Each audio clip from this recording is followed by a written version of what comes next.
Okay. All right. Well, we'll call the meeting to order. We'll stand for the singing of O Canada.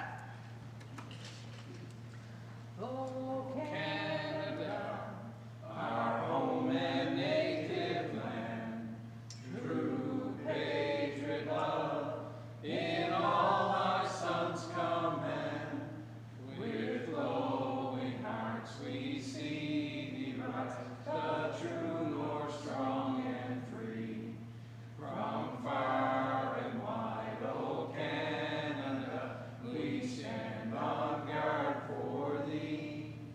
God keep our land glorious and free. O Canada, we stand on guard for thee. O Canada, we stand on guard for thee. Okay, Linda will have the record of attendance. Absent with regrets. Okay, a motion to excuse Councillor Dennis, seconded. All those questions been called. All those in favor? Aye. Contrary? Motion carried. Are you declarations of conflict of interest, anyone? You can declare at the time. So the additions, number 6 to the agenda, we have 12A, a tender re-wheeled loader for the compost facility. Under 12B, we will put recreation facilities. And 12C, Councillor Hood. I think that was Watershed Committee.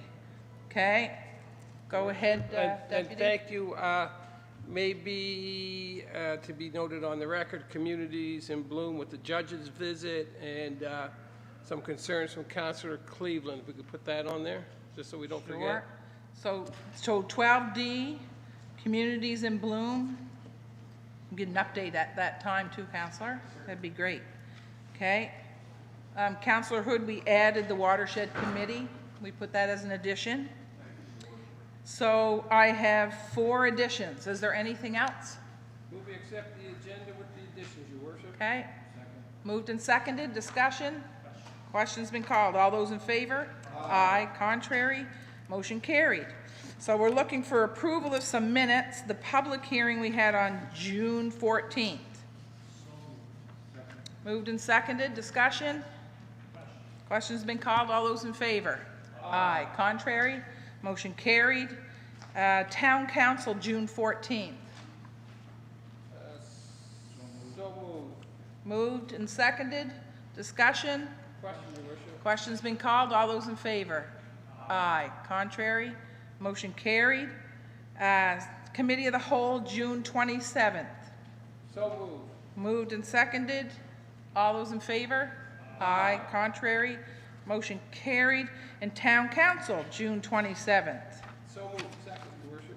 Moved and, who, did you move it, Councillor Barry? Moved and seconded. All those in favor? Aye. Contrary? Motion carried. Perfect time.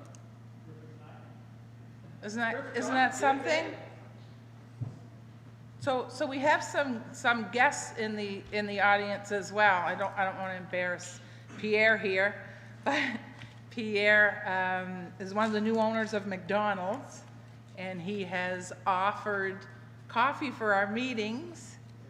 I know, and coffee and tea for the mayor's tea. Oh, right on. Very good. So thank you very much. Wow. Yes, wonderful. And we're thrilled you're here. I went through the drive-thru this morning. I was trying to get to work, but there was an Egg McMuffin calling my name. So I scooted in and got a coffee and some breakfast. So welcome. We're glad you're here. Okay, so we have a presentation. Welcome, Mr. Doucette. Is that up on the other screen? Okay. So, sure. So, So Mr. Doucette is presenting Protecting the Night. It's about the dark skies. So there's one screen, and there's people in the audience. If you guys you can come up behind us so you can see this. It's really cool. Yeah, bring a chair over if you want to do that. Just make yourselves comfortable. They can sit next to Tim if they want. Howard, do you want my chair? You can be the mayor for the night. Okay, so welcome. Welcome, Tim. So you really need to speak into the microphone. That's important because we're on television, and I'm going to put the television screen on so that folks can see it. Okay, so you can see it online? Okay, good. Yeah, the media can see it online. We'll fix her.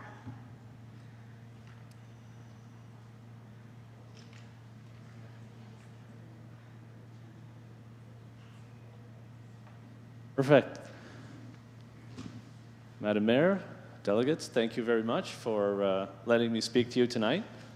So my name is Tim Doucette, as you all know, and I have a little interesting presentation for you tonight. And I changed the name a little bit because we ended up doing some brochures, and we called the brochure, the little campaign that we're doing called Cap the Light, Save the Night.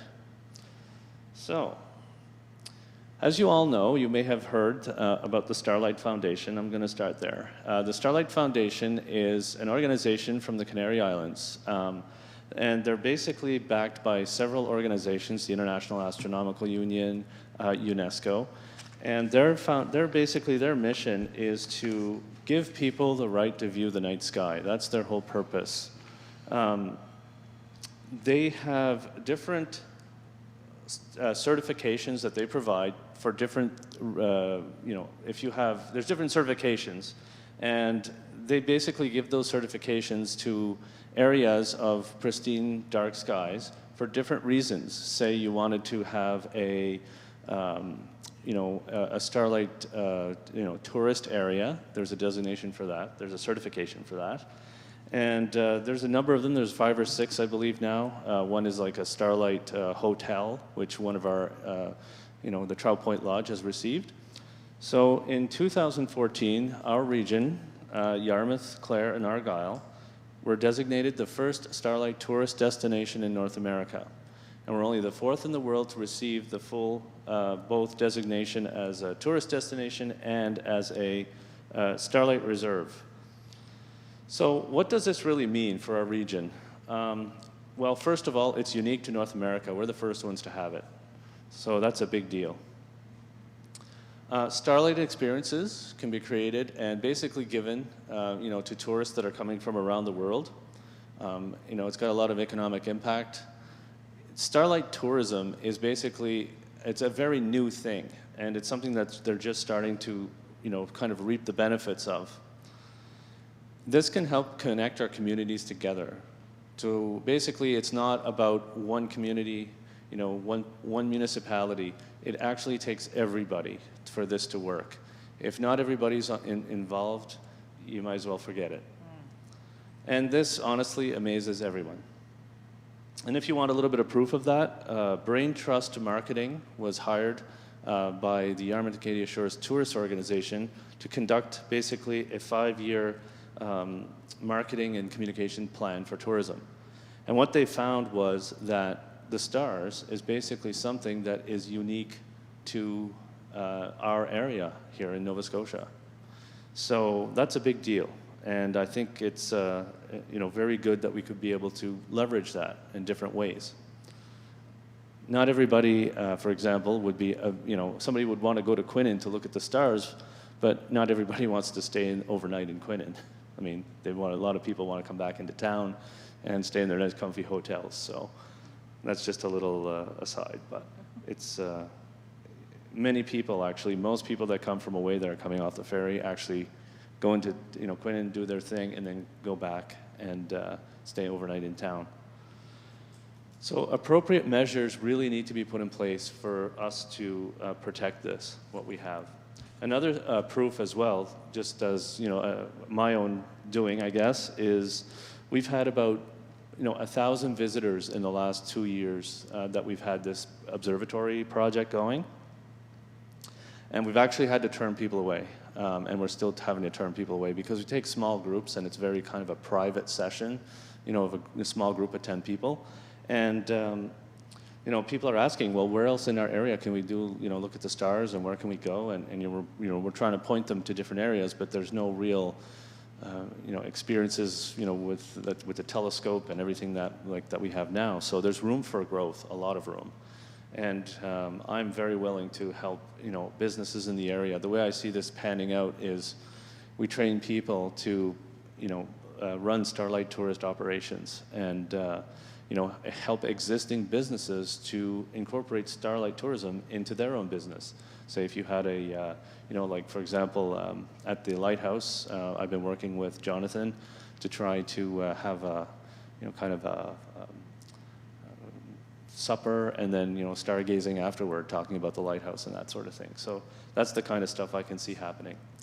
But like everything, light pollution is a big problem. Street lights, residential lighting, corporate lighting, commercial lighting. And what light pollution is basically just light that's shining up into the night sky. And as you can see here, we have our province and our little light pollution areas. And Yarmouth is a big one, but it doesn't have to be, and it can be changed with not a whole lot of effort. And I'll talk a little bit about that. So understanding light.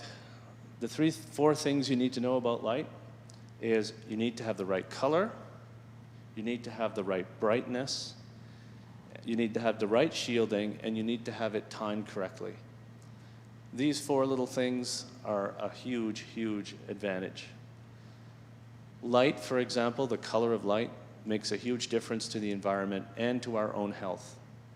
We want to have light that is basically has less blue in it. When they invented LED lights, a lot of them were white blue lights, and that caused a lot of problems. And the World Health Organization is actually warning cities about this problem. Why would we want to just, why don't we care about the light? So there's, a few main reasons. One main reason we care about the light is for the environment. A lot of species require darkness to survive, and if they don't have it, they will die off. Here's an example here of Rideau Ferry in Ontario. They replaced the shoreline lights with bright white LED lights. White light encourages algae growth. And basically what's that done? It's destroyed the ecosystem of that entire lake. And it can never be undone. And as I mentioned before, our health is a big issue. Our brains are wired to wake up to blue light. In the last 10 years, there's been a huge increase in basically sleep disorders, which basically weaken the immune system and make you more susceptible to certain types of cancers. And of course, for science, our connection to nature. Here's an example here of the great blackout of 2003 when 15 million people on the eastern seaboard lost their power. And people started calling because they saw something in the sky and they thought it was aliens. And it was the Milky Way galaxy they've seen for the first time in their lives. Just so you can see, Quinnen in 2015, I guess, and in 2018, you can see there's a little bit of sky glow starting to creep up there. And we're hoping we can put a kind of a cap on that to slow it down and maybe even reduce it in the end. What we're looking for is low impact lighting. And you can see examples here of low impact lighting that are basically lights that are shining down as opposed to high impact lighting where you've got these lights that are just blaring everywhere. Impacts, attributes of low impact lighting, on your health, the ecology, saving money. The list goes on. There's just some examples there in a chart that I can provide to you guys after if you like. All this stuff is available on our website. Our recommendations for low-impact lighting is basically 2700 Kelvin or less for LED lights. And now you can no longer measure the brightness of a light basically by watts. A 100-watt LED light is about 1,000 times brighter or so than a 100-watt incandescent bulb. So where you need a 100-watt, you may be able to get away with a 10-watt, which is their whole power savings, right? So how do we protect the night? Well, we create lighting zones. You want to have outdoor lighting guidance for people to follow. Same with the lumen accordance as well, the brightness, and a communication strategy on how you're going to do that. The municipality of Argyle had a project done for basically protecting our night skies and how we go about doing that. And that's available to all the municipalities as well. Some of that includes bylaw creation and all that sort of thing. But what our next steps are basically are, we're due for recertification in 2018, and we really need to show that we're doing something to protect our night skies as part of our certification. We can start with a proclamation. That's the easiest. It doesn't take too long to do. It doesn't cost very much. And eventually to create bylaws to protect our night sky. Examples can be provided. The Royal Astronomical Society of Canada provides a template for bylaw creation for light pollution. Of course, education with building inspectors, electricians, and that sort of thing. We really need to educate our people. And present this to, Clare and Yarmouth, yourselves, Argyle, and all the other municipalities even beyond. And of course, keep stakeholders in the loop, basically communication between everybody. So our additional next steps basically have been to form a dark sky preservation committee, and we've done that now. Education in schools and the media. I'm supposed to be actually talking into presenting this stuff to some of the schools in the fall. To try to get other designations from the International Dark Sky Association and the Royal Astronomical Society of Canada. We're also looking to get funding from ACOA for a Starlight director that can kind of manage all of the, connect with all the people that are involved. And that's ongoing. And just a little success story for you guys. Bon Accord, a small town in Alberta, recently became the first Starlight community in Canada. Actually, I believe in the world. So that's basically what we're looking at. And we have all kinds of resources for you guys to have. And if you have any questions, feel free to ask. I'm going to leave some of these pamphlets, these brochures, that can be passed around or given to people who want to know about light pollution and how to help. So thank you very much. You're welcome. Thank really you very much. Interesting. Lots of information. Very good. Very good. Thank you. So are we able to put that on our website as a connection? Okay, we can do. We will do that. We'll put it on our website. We'll put that on. Okay. Perfect. I'll just say we don't do proclamations as such, but we can. Absolutely. I was just thinking. Yeah, I was thinking that. What's that, sorry? The letter. And I love the. Councillor Mooney has a question as well, but I love that position, the ACOA position. So on top of any letters of support, I assume that's what you're going to mention too, Deputy, but on top of any letters of support that you need, especially that position that ACOA could fund, because they could do so much of that work. Yeah, right? Exactly. There's a lot of work to be done. There is a lot. Especially the education. And that's what we found, basically, is that we have too much work. Yeah. For one or two. And so the whole school piece, for me, I mean, we have the principal of the high school right here. Yeah. And Don, correct me if I'm wrong, but when you give something like this to the youth, like they just run with it. They understand these things better than, I don't want to say us seniors, but, they understand the impact of the little changes they can make. So it's excellent. Okay, so Deputy? Yeah, good presentation, Tim. And I actually went by your place the other day. I said, maybe we should, myself and my wife Darlene drove by your place the other day, and I said to Darlene, we should drop in. She said, it's the middle of the day. So I said, that's not going to do us much good. But I know Councillor Cleveland and the Tuscan Ford people have done some Yes, some work, actually. but I was just wondering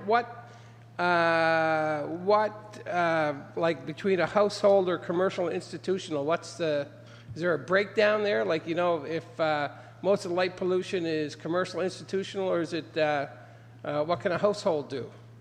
Well, the household, again, this pamphlet explains it all, but it's basically taking a shield to put over your light. Even if it's a homemade shield, anything that will stop the light from glaring around and shining up, and using LED lights that are at least 2700 Kelvin, or aka warm white or less. That's a good place to start. And I know I'm on the UNESCO Biosphere Committee. Have you talked to that group? Yes, we have one of the members on our committee. Okay, good. Yeah. So very good. I think it's, I know you've done some work with Yes and the Yarmouth Acadia Shores, and it's neat. I know it's going to be a long-term project, but I think it's something that's doable and something that's unique to this neck of the woods. Thank you. You're welcome. Thank you. Good. Councillor Hood? Timmy, I just recently came across an issue that reinforces your concerns about the LED lighting. We all jumped on board that bandwagon because it was sold to us as Everybody being did, an energy saver, and municipal units, some more, some less, have converted to them. I do a lot of work in the fishery sector. Yeah. And we've been having problems. I've been representing clients who've had problems with these fishermen that have vessel monitoring systems. And just yesterday, I started to get onto the track of the problem.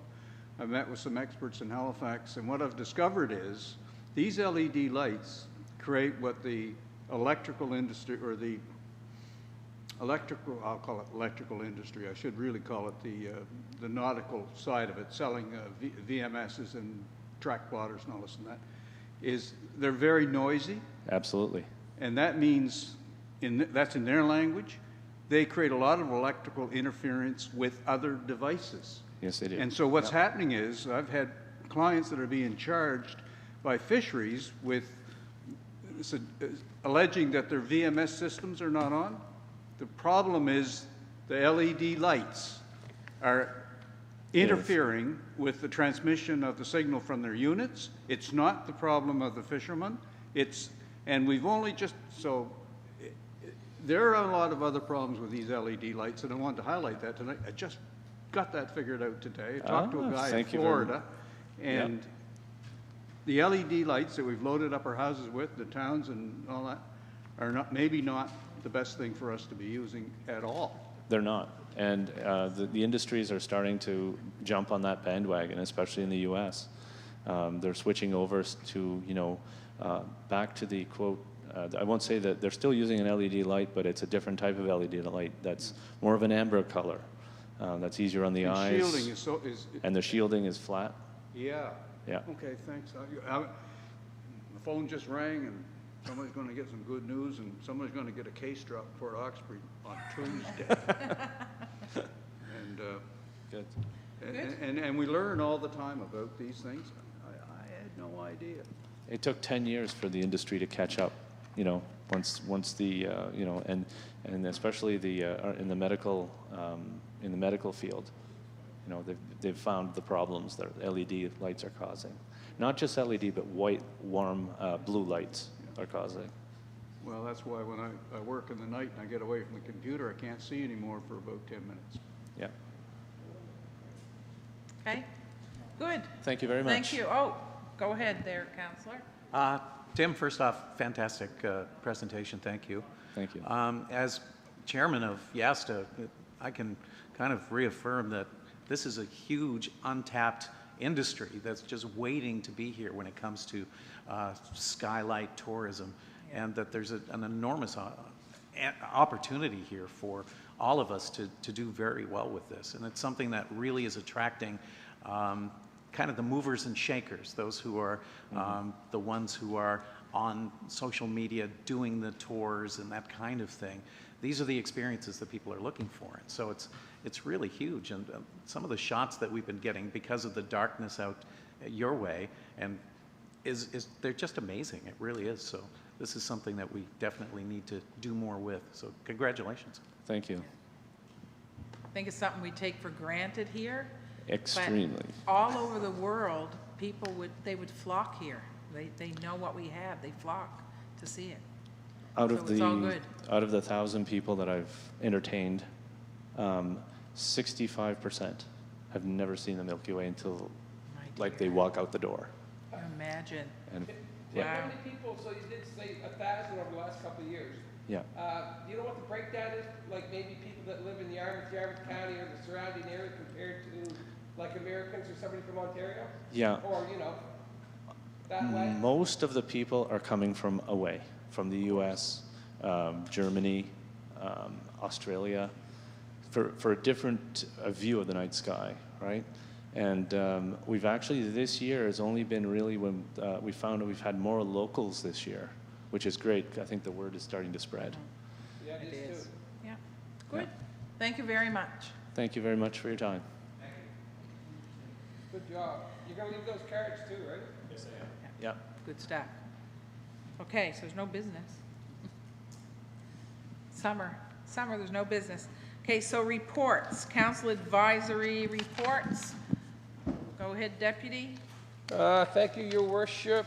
I would like to move from the committee of the whole, June the 27th, that the Mariner Center capital projects, main entrance replacement door systems, replace, repair flat roof, LED light replacements, good that Tim's here, and heat recovery project be approved contingent upon approval by the other two municipal units.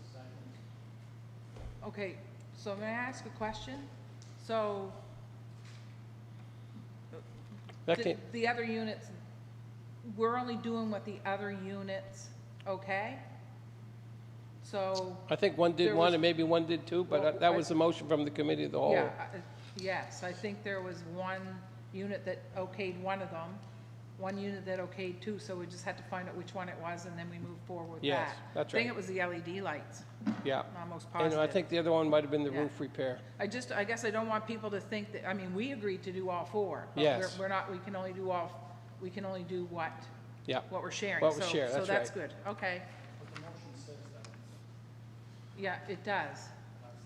Yeah, okay, I'm good. But that's the opportunity for, They're all shielded and inside and not going to create any light pollution, huh? Yeah, Right. good point. Okay, questions? do you think maybe that should be in the motion, maybe contingent upon the Starlight designation with the LED lights? Or maybe send them a copy of? No? You just made a great presentation. But it's inside, doesn't Oh, it's inside, okay. Yep, that's right. Jim has We'll his send him a blacked out cop- all the time. We'll send them a copy of the information. We'll send him a copy of Tim's presentation. All those in favor? Aye. Aye. Contrary? Your Just worship, I move the proposal from Englobe for Phase 2 environmental site assessment on Hawthorne Street be approved in the amount of $14,000, $200 plus HST. And maybe the CA can give us a little overview on what the project is on Hawthorne Street and what happens. Go ahead, CAO. Yep, thank you, Counselor. Your worship, last summer when our public works crew was undertaking, I'll say, routine maintenance within the street right-of-way, they discovered the smell of petrochemical contamination, and so they stopped work and they alerted made the appropriate contacts, and we were required to engage a site professional, which we did. Now, we believed initially that the contamination did not originate on our property, that it must have come onto our property from another property, and unfortunately, our site professional was unsuccessful in convincing environment to look in a different direction. And so what they've required is us to do a Phase 2 environmental site assessment, which involves boreholes to determine the extent of the contamination and perhaps the direction if it's how broad the area is and so on. That may have impacts in terms of leading to conclusions about what the source of this contamination is. But in any case, it is our responsibility to do that investigation, and so this tender was, or this quote was sought, given the amount. It didn't require going through a tender process. This quote was sought, and we're asking for your approval. Thank you. Okay, moved and seconded. Go ahead, Councillor Wood. We've had a number of issues arise with the Department of Environment in recent years. And I would argue that in some of these instances, there's been bureaucratic overreach. There were gas pumps there. That was to Fry's garage. They would have been located just about where Byron's building is, I'm not sure, but right around there. And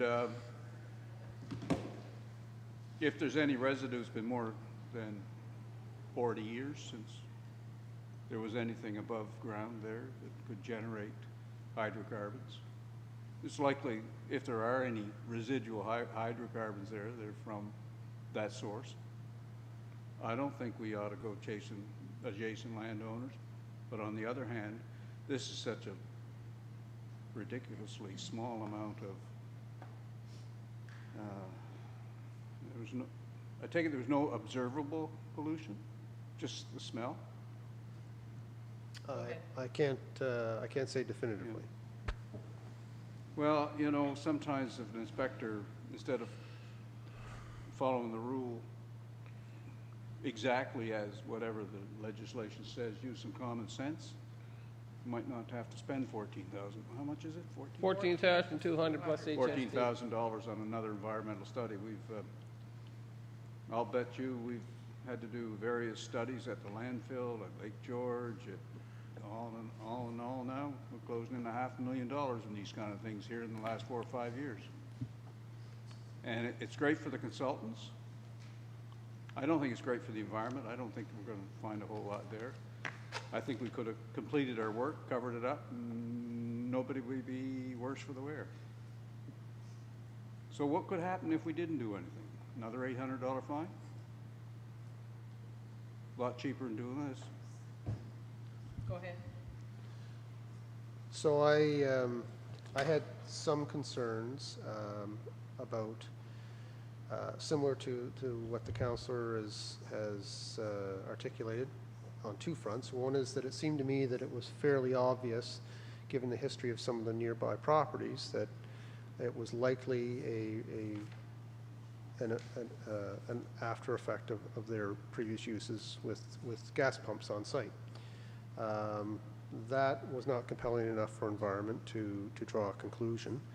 I did ask our consultant to the question about bureaucratic oversight and overstep, and were we being overreach? Sorry, were we being unfairly, in their opinion, were we potentially being unfairly dealt with here? And he went and he talked to some of his colleagues within the firm who do this kind of work for municipalities, these sorts of situations, came back, and he felt that wasn't the case.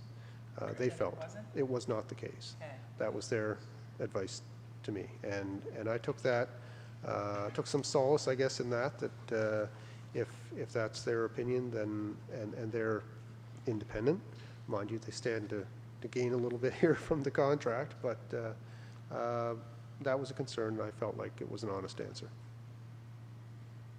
honest opinion. Okay.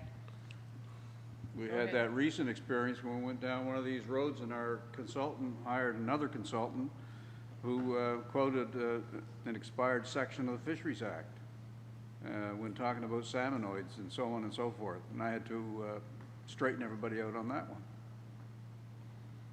We are living in an environment in Nova Scotia now where we're not quite as poor as Newfoundland, but damn near. And we have cost of doing business that applies not just to municipalities, but to business themselves as a result of bureaucratic overreach. It goes on every day of the week.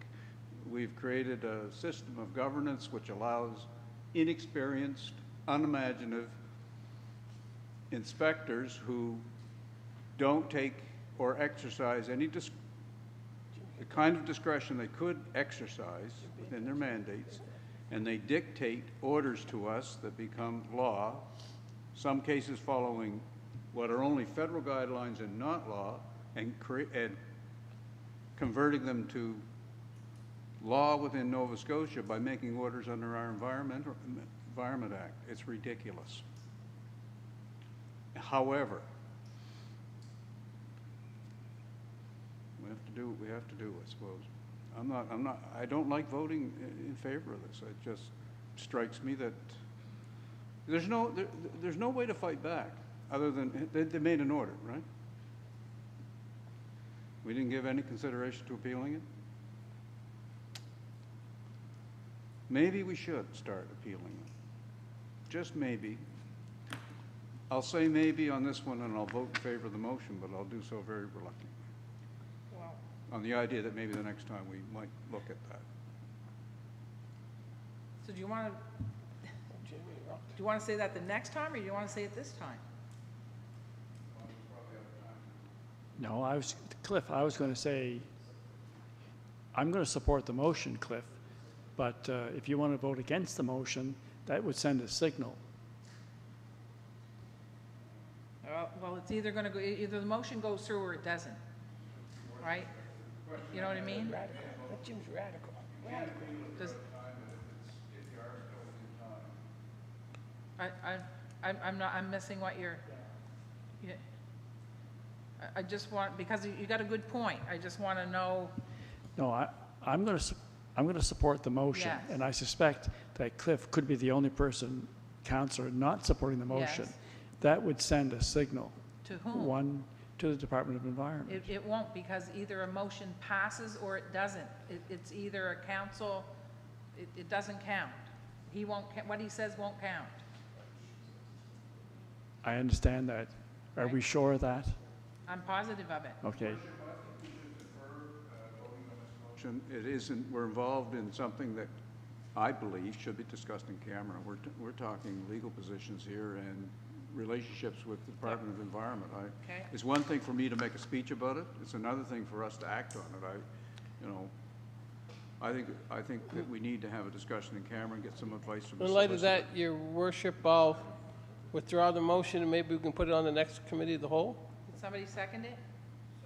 Are you okay to withdraw? Jim second. You seconded it? Yeah. You're okay with that? 'Cause We're I gonna know have what a you're meeting, saying. we're gonna have another, There's no way to relay that. we're gonna have another meeting in 2 weeks Yes. anyways, right? So if there's any action, we can do it afterwards. All right, so we're good? Okay, go ahead. When do we have to comply with the order?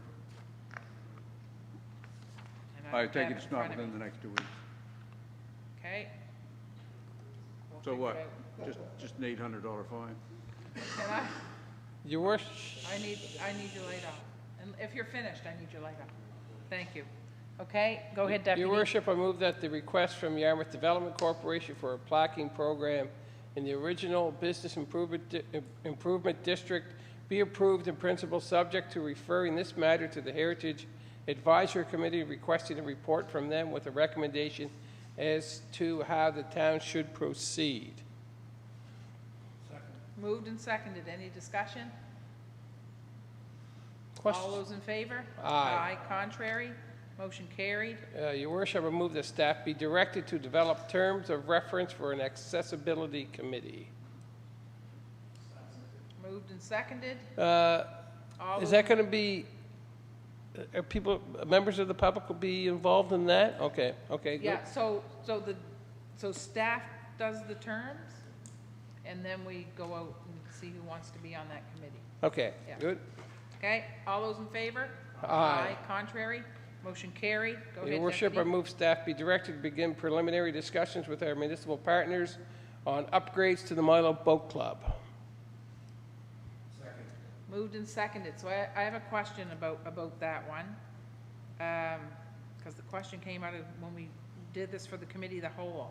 So are these questions going through the recreation committee? Or? Your worship, I think Councillor Cleveland and Councillor Barry were both at the Yarmouth Recreation meeting when this was discussed, and Frank Grant, our director, and John Darcy, our facilities director, said they had the capabilities and the wherewithal to come up with a needs assessment for the Milo Boat Club. Okay. Plus, there's a small amount of money for an accessibility study that they already have in place that's not being used now. I think the amount is $1,000, Councillor Cleveland. That sound right? Okay. So they said that that was not a problem at the recreation meeting. And the recreation meeting is made up of the municipality and the town. Yeah, Their own recreation, which is important.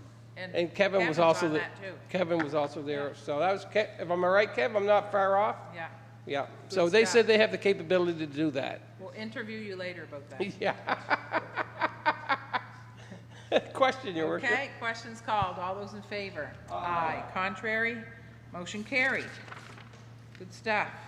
Reports for information. So we have the library is attached. Questions for committee chairs, anyone? We're good? Because I know we're going to talk about Communities in Bloom later. I've got you on there in under additions. We made sure we took care of you. So we're going to do additions, and the first one is the tender regarding the wheeled loader for the compost facility. CAO, you have that, and I just had a question. Sure. So, Your Worship, a tender for a compact wheeled loader for the compost facility was advertised on the provincial procurement website with a closing date of July 3rd, 2018. 5 tenders were received from 4 equipment dealers within the province, with the results as summarized in the engineer's memo. So, after reviewing the tender pricing specifications, it is recommended that we award the tender to Wilson Equipment Limited in the amount of $160,000 plus HST. The amount that was allocated in the budget for this year for replacement of the front-end loader at the compost facility was $165,000. This is for Council's information and approval. Okay, so my question is,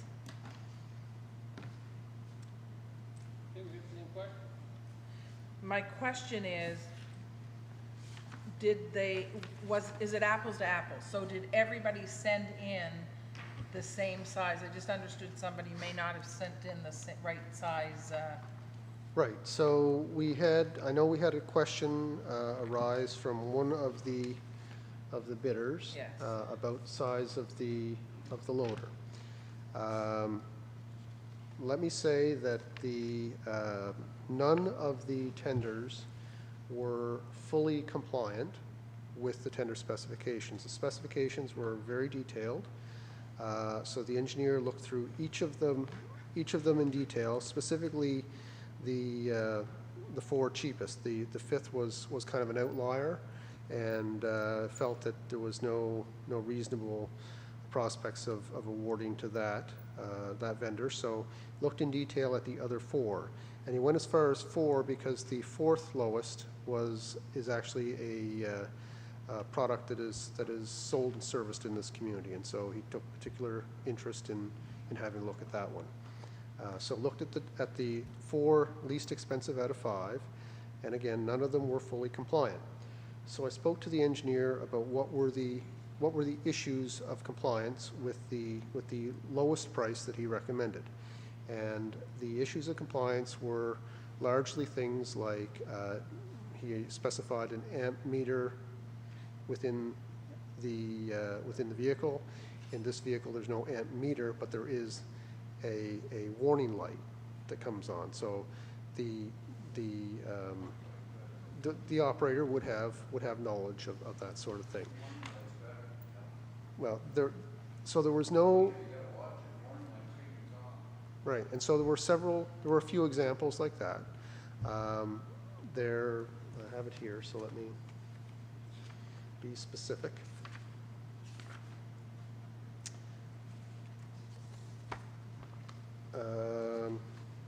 Does not have a tachometer, has a speedometer. has warning lights, as mentioned.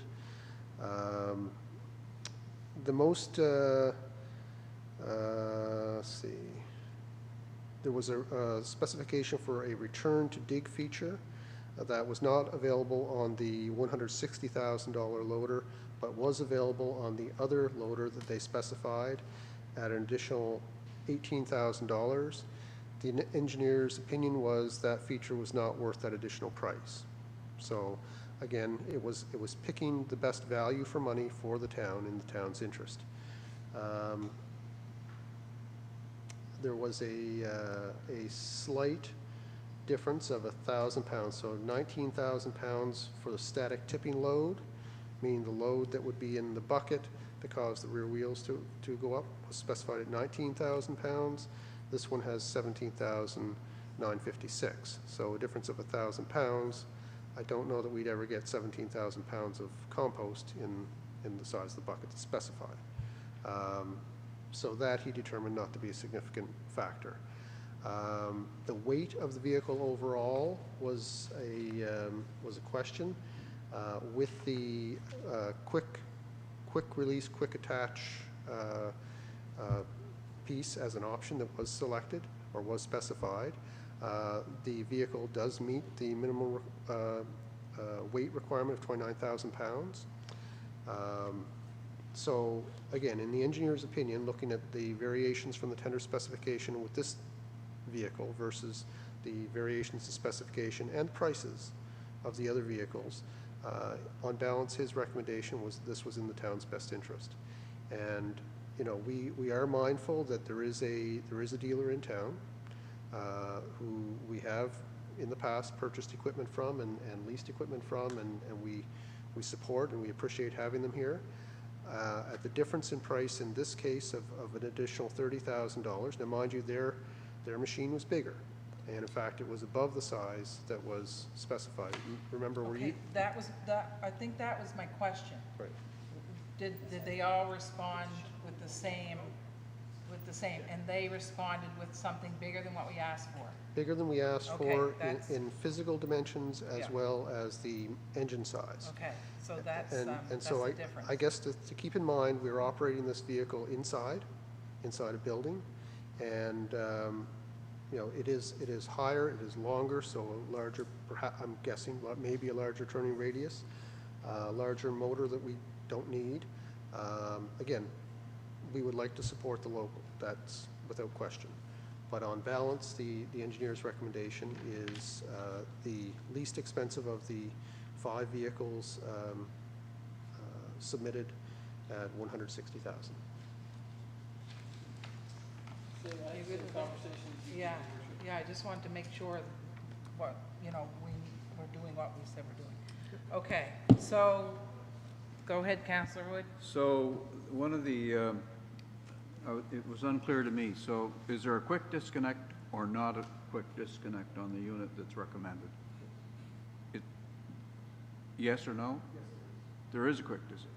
You know, we had a workplace injury with a contractor's quick disconnect device this year. They're not all that, you know, we did when we were doing the Cliff Street sewer, one of those things let go. The quick disconnect thing where anyway. Okay, good. I'll make that a motion, Your Worship, accept the Sorry, go ahead. recommendation from the engineer. Okay, CAO, did you want to, Linda, do you have my papers that I, Huh? That already been done? thank you. I made the motion. Your Yeah. Worship. Phil made the motion, did somebody second it? Okay, Councillor Barry, all those in favor? Aye. Contrary, motion carried. Okay, so there's your tender. And the next order of business, probably, yeah, I think it is. So I don't usually step out of the chair, but it's important for me to make this motion, so. Go ahead, Deputy. Can I move your chair? You can move my chair. Ooh, that's hot. Your Worship. Okay, so the next thing on the agenda is the recreation facilities.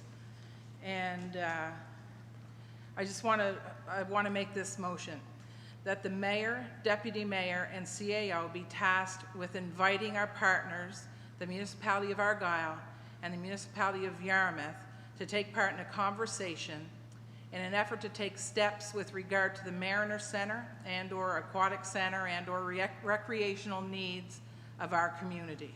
We have a seconder for the motion. Seconded by Councillor Barry. Okay, so I can speak to that. Go ahead, Your Worship. I just really want to put some context around that motion going forward. So I just jotted down some notes. 2 years ago, the municipal units of Yarmouth County, the municipality of Argyle, municipality of Yarmouth, and the town of Yarmouth held a joint council meeting. At that time, joint priorities were set by partners. The 4 joint regional priorities included the airport, the ferry terminal, the Mariner Center, and track and field venue. These remain regional priorities.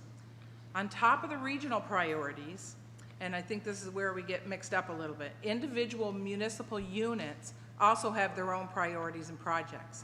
So for example, Argyle is building a new admin building. The municipality of Yarmouth, I understand, is putting funds into high-speed internet, which is very important. The town is working on the Arts and Culture Center. Our project, or those of the other municipalities, have never replaced the Mariner Center discussion, and the town is able and willing to work on more than one project at a time. As the town knows that support for these projects, support is shown through funding of the projects, the town has placed the following in its capital budget, and we did this months ago. We put $1.98 million for an aquatic facility.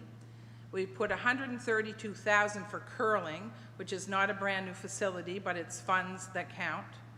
We've put $540,000 towards Mariner Center expansion in whatever form that will take. We haven't gotten there yet. We also put $600,000 for the ferry terminal. We put that in, but recently there's a project that came up, and our number is now over $1 million, which is 40% of the local municipal share of the ferry terminal project. So the town continues to be committed to all of these projects and ensures our commitment through funding them. The one step in the Mariner's feasibility report that has been missing, and I think I've said this to the media and a number of times, but I don't know that it's landing. The one piece that's been missing in this process is following the consultant's report on the next step. So we've had all these reports done, but we haven't followed the consultant's next steps that he's put forward. The next step has not been taken by any of the 3 partners, and that is to meet and discuss what we are willing to commit to and what this project will look like going forward. The town is willing at this point, because, and I want to say this, we're here through nobody's fault. It's not anyone's fault. It's just that we're so busy as 3 municipal units that we really, nobody has just taken the ball and said, let's just get together and sit down and take these next steps. So it really is as simple as that. So, you know, I've said quite a number of times that it's not that we don't want to move forward, we do, but we can't because we haven't sat all 3 partners and had these discussions yet. So the town is willing to reach out to get that process started.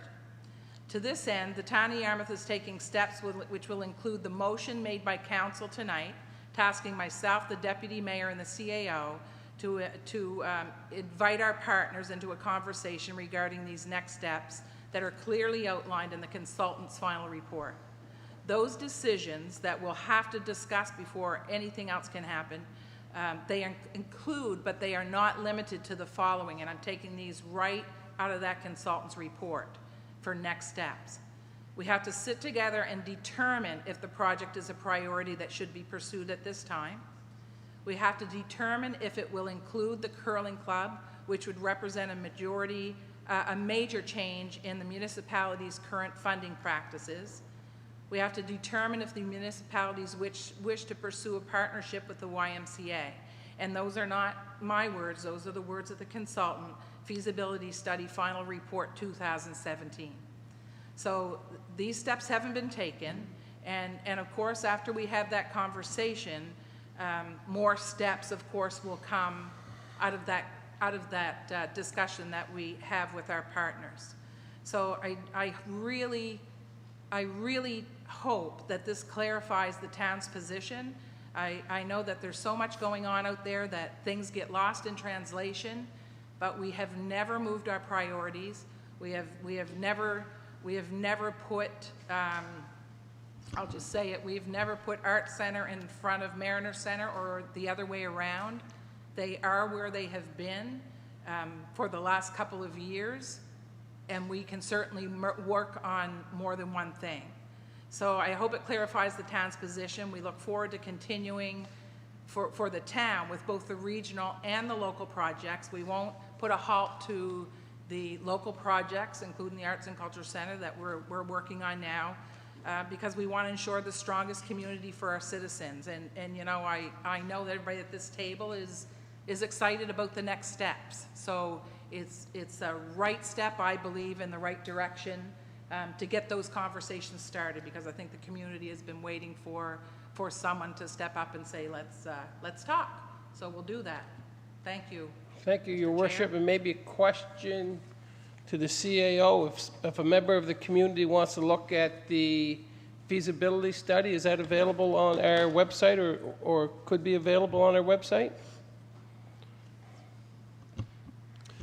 Your Worship, I don't believe it's on our website at this time. I know it is on the Mariner Center website, but we can grab copies of that and also have it on our own website. So we'll make somebody wants a hard copy to be able to pick it up here at Town Hall or look on the Mariner Center, or it could be available in a very short amount of time on our website.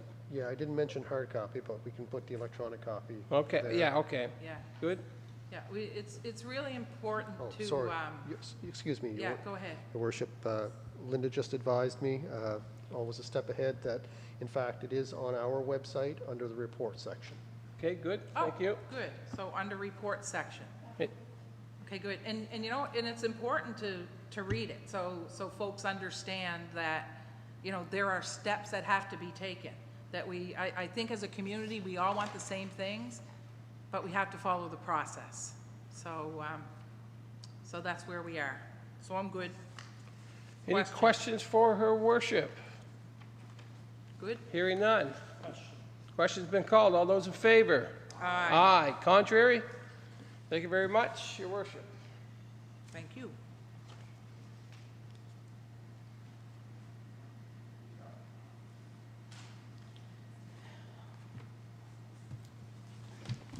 Okay, so no more additions. Did you want to talk about, yes, so it does fall under recreation as well. So the Yarmouth South Playground, CAO. Yes. There are a couple more there, yeah. So thank you, Your Worship. I was confused when we were approving the agenda, but there's an issue that our Director of Recreation contacted me about, that he's become very concerned about with the program they run at the South Playground. And he's provided me with what you have tonight, which is a brief memo from his program manager with the department. They've got some serious issues with violent behavior, vandalism, and destructive behavior this year, particularly, as she says, it multiplied from previous years.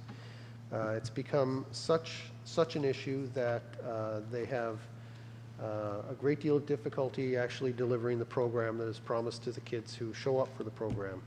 And it's caused their young staff, university students, a great deal of stress, and they feel ill-equipped to deal with the nature and frequency of the occurrences. And so Mr. Grant reached out to me to see if there was an alternate location that they could move the program to, where they would have I guess, better control of who is present during program time. So South Playground is not only the location where we deliver a day program, but it's also a public park. And so anybody any family or any individual child or youth who wishes to go to the playground does so.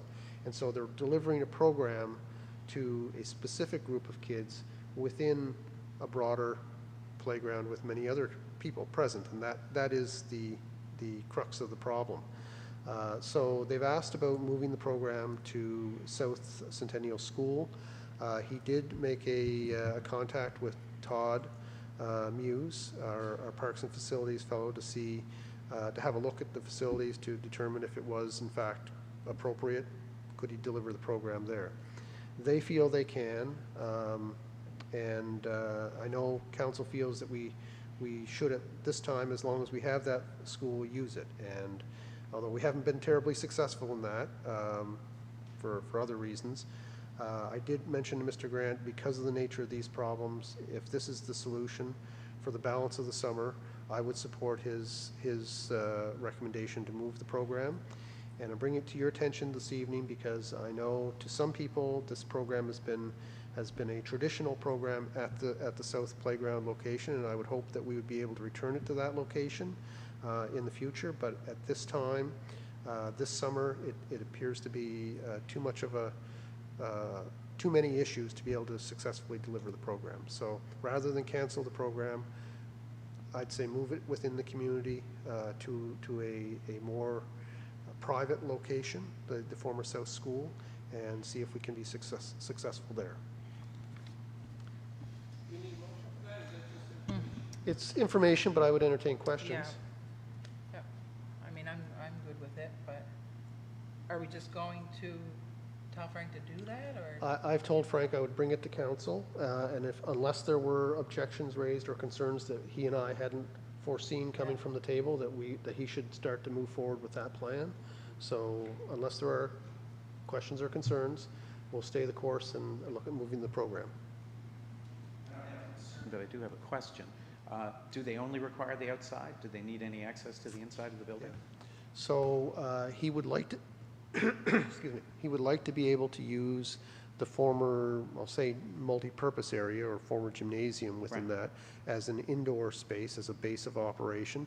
They would go to the South Playground from time to time with the program, but they of course would have the option to leave if it's at such a time that things aren't working out, and as well as walk to other locations in the neighborhood. So. Okay, sure, thank you. Good, Councillor Hood? Will this be the first time that we've had no program centered on the South End Playground in recent times? Go ahead. It may be, I don't know definitively. We did not run I mean, you know, I was for a time in Frank Grant's position. During those years, we did not run a program at that playground. The Boys and Girls Club ran the program, and I don't know if there was any time in between. I said a program. Yeah, and I don't know if there was any gap. Going on. So we're giving in to the vandals. Well, so that was going to be my question. Like, when does that stop? You know, how do you monitor a playground so that the kids can be safe? You know, and I think there's more to it with recreation because it's a program within a space that is an open space for everybody. I think that's the issue there. That's.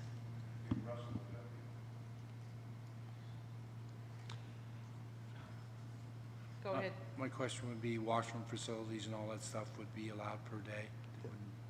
Okay, good. Washroom facilities, he's asking. Yeah. So we're good with, they're okay with that? Your worship, if I could speak Yes, to the issue of Yeah. giving in. I think we're conflicted on a couple of fronts. One is we want to be able to deliver a structured program to the kids who sign up for that program. And in the current context, even with calling the police, you know, to deal with some of the very disruptive behaviors, You know, I've seen other members of our staff on site intervening on, you know, for these students who are trying to, you know, do the summer job. It is beyond what they think is going to be able to be easily resolved this summer. So their suggestion is, rather than cancel the program or the threat of losing staff that are delivering the program, is move the program a few blocks away to a more controlled situation.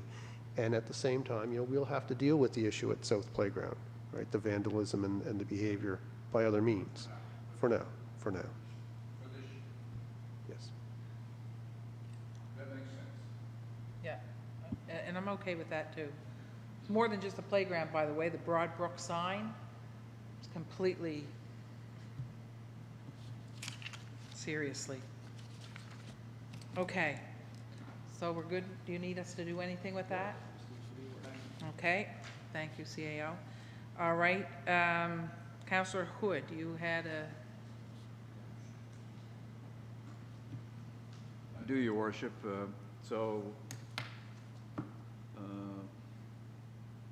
It's Town Council. I was going to say it's the Water Committee, but no, it's Town Council.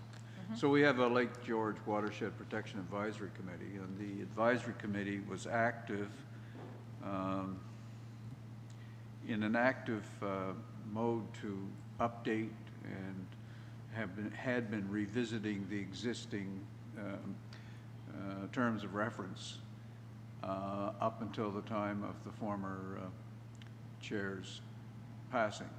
When Kenneth passed away, the process was partially completed, not wholly completed. So we've, and then you know, history tells us that we had some other issues at Lake George that probably created an environment that wasn't healthy to be calling meetings in any event. So convened a meeting a week ago, Tuesday I think it was Tuesday after the holiday, with Department of Environmental representative from Halifax as opposed to local, and Dave Ernst and our new engineer, Mr. Hartman. And we had a meeting here, lasted perhaps an hour and a half, and we sorted through a host of issues. The outcome of which is that the concerns of the department in terms of us completing that work were addressed. Deadlines that were imposed, they wanted something done by the end of August, were discussed, and we have an agreement that we'll have a meeting in August of the committee, assuming council accepts my recommendation later, and there will not be an insistence on completing the work before August 30th. In fact, it'll be set off indefinitely. So we made a commitment to complete the work of the committee. To do that, I need council to reappoint, subject to acceptance of the positions, the same committee we had before, which included,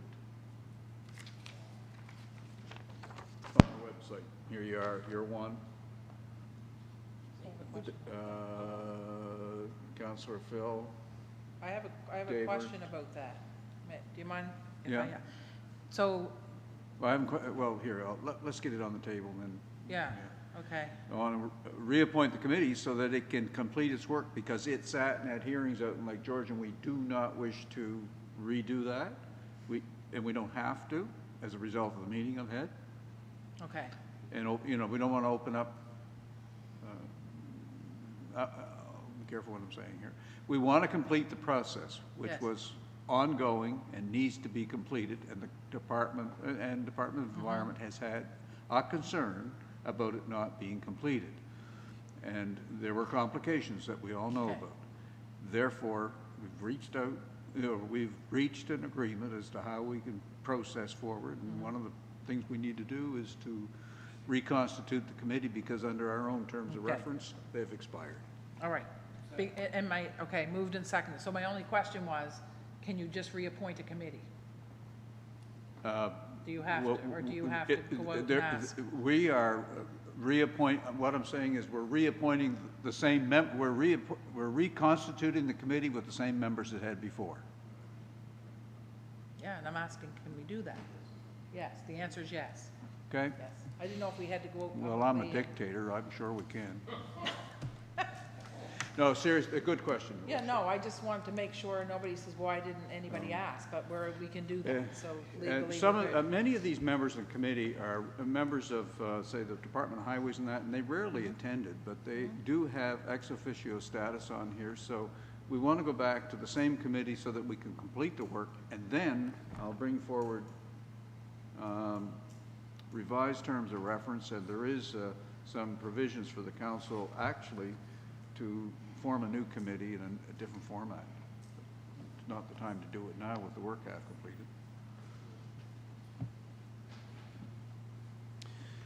Your Worship, I think it is important, given the councillor's success, the chairman's success in working with Department of Environment to reach an agreement to continue that process. And I think it's important the same people, if at all possible, be involved, because there were amendments that were formulated by that group that were brought to the community. There's feedback, and I think they best to hear that feedback and to consider that feedback, given that they had conceived of the original amendment. So I think to complete that work, the same people, if at all possible, at the table would give you that continuity. Once you get past that bit of work, you can consider, whether or not you want to reform the committee in some way. So I so move. Question? Oh, go ahead. The chair of the water utility mentioned some of the ex officio members.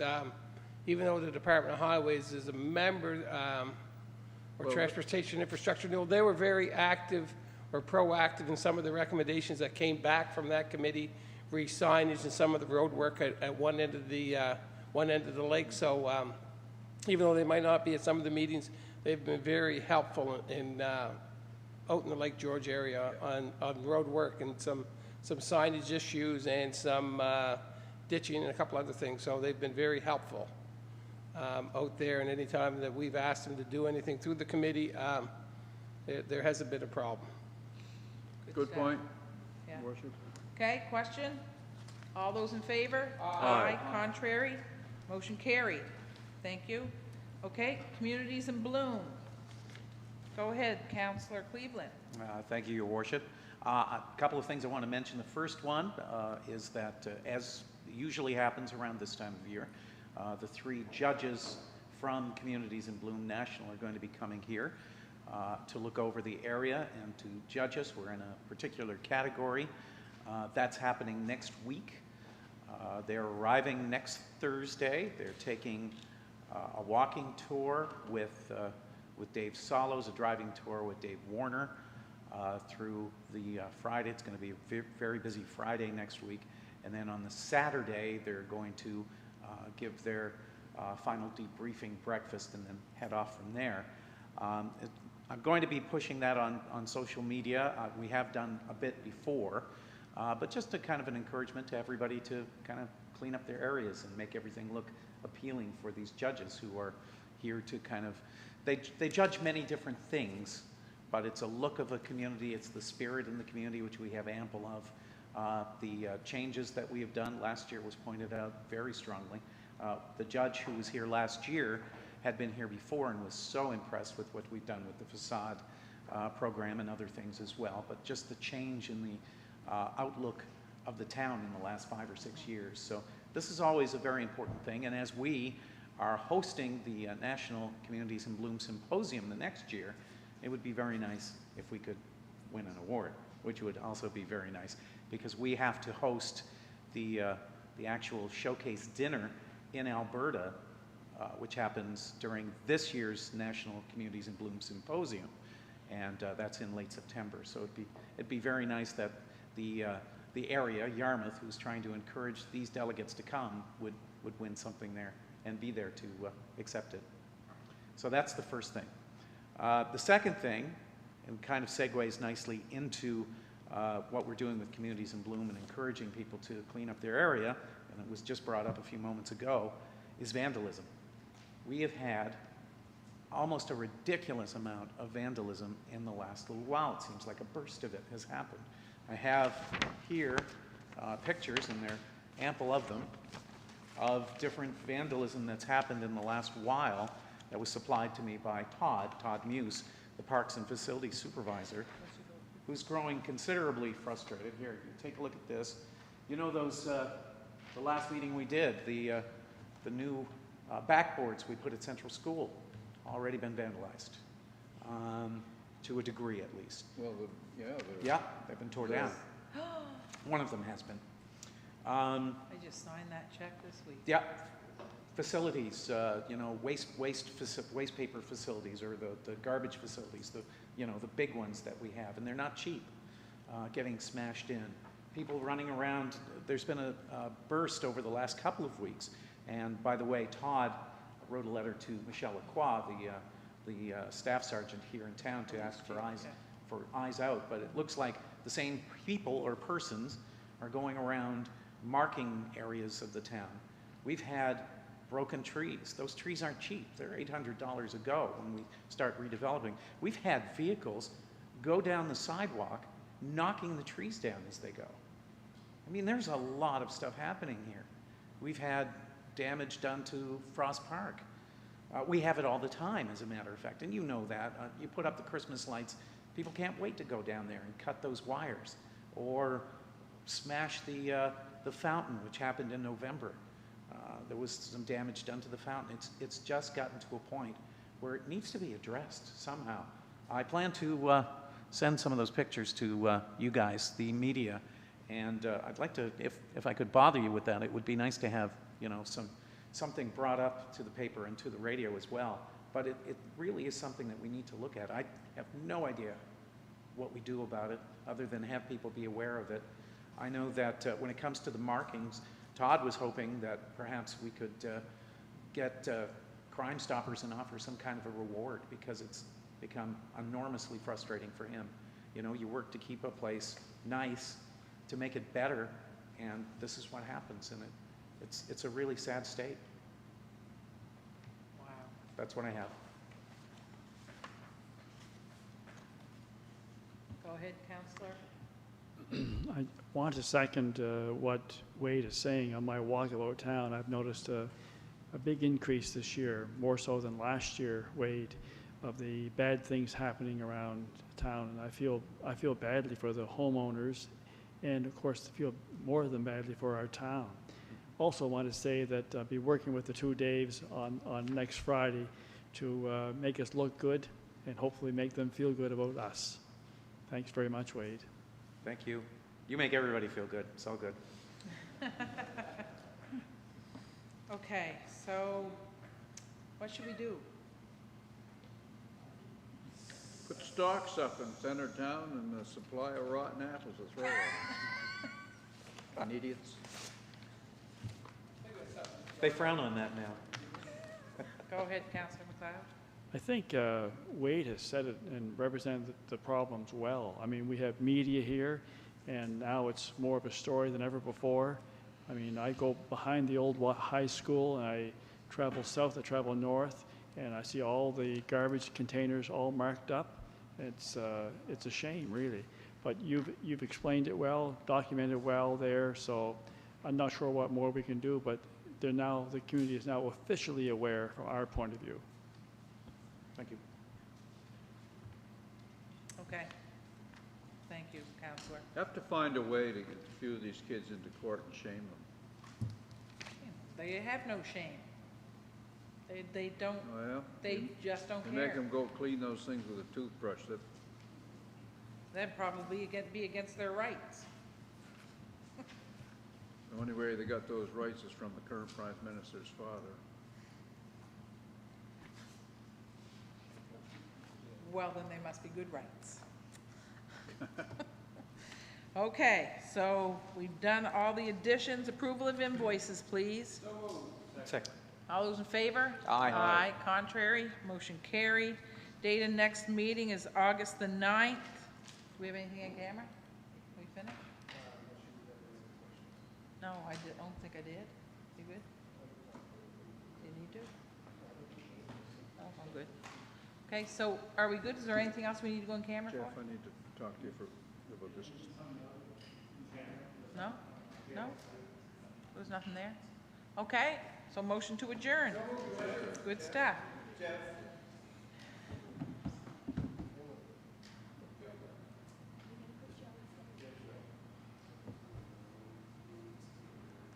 What about Martha's letter? Is that for next? Hi, Joey. Martha, so is this for next week? Okay, good. When is Community of the Whole? When is it? 25th. 25th, thank you. I don't have it on my calendar. It's from yesterday. Okay.